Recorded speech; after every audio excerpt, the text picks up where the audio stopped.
The concept of cloud computing is becoming more important in our industry. We're seeing families use it, we're seeing businesses use it, and it is allowing for collaborative document editing and storage of files and using the concepts that we saw with Google Calendar as an example. So today we're going to be looking at Google Drive, which is a free version offering 5 gigabytes worth of storage that can be upgraded to 16 terabytes of storage. And we are going to look at some of the features that it offers. Some of Google Drive's competitors are iCloud, Dropbox, SkyDrive, and a number of other options. So here we started in Gmail.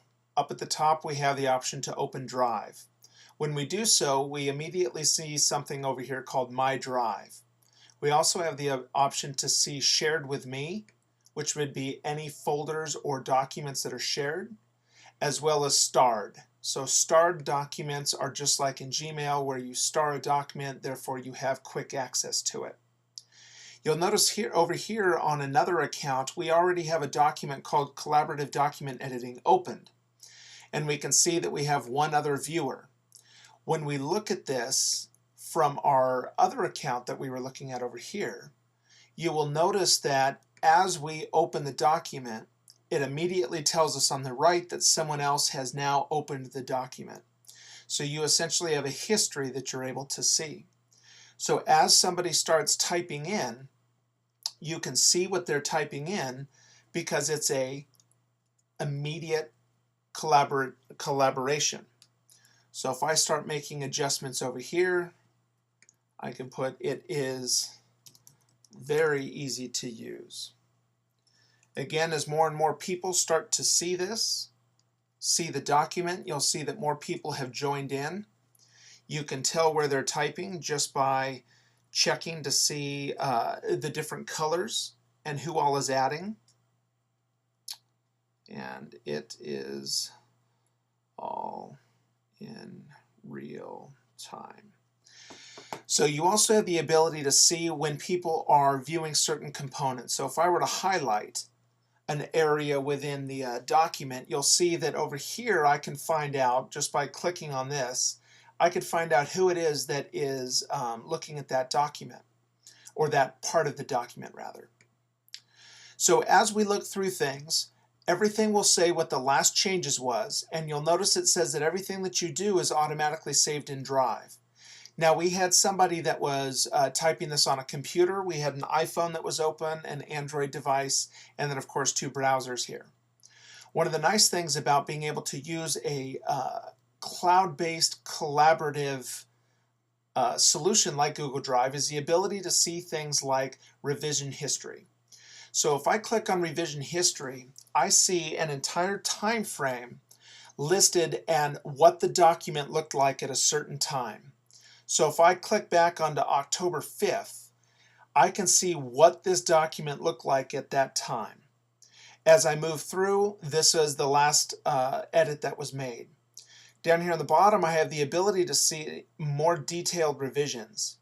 So when I click that, I could start to see actual typing components that were done mid-sentence. So if I had wanted to just do one revision back, maybe I started to type in something over a very important part of the document, I could easily get back to that. And I have the ability to press restore this revision. You also have the ability to look on through what looks to be a very basic computer style formatting up here for formatting your fonts, any tools as far as word count and things that might make a difference in terms of school papers, homework assignments, or for business users they may be interested in headers and footers, being able to add equations, links, things like that. You also have the ability to, so even though this is Google Drive, you still have the ability to send all the information as if it was a Word document, which right now is the industry standard. You could also send it off as a PDF document.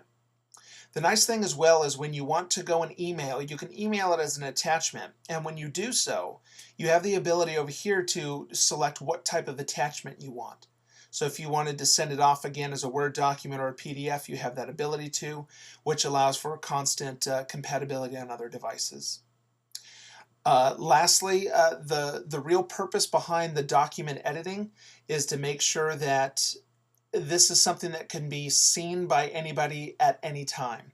So in terms of families, one of the good ways that you could use this is lists for things like a grocery list, a present list like a Christmas or a birthday list. You could use it for health records. You could use it just for monitoring certain components of your financials, like a check register or a balance sheet. So this was one component of Google Drive. The other component is the fact that it is a Dropbox competitor. You simply have the ability to click on certain areas, and these are file folders that can be edited in any way that you see fit.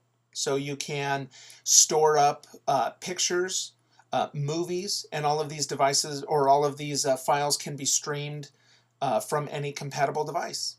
Hope this was helpful.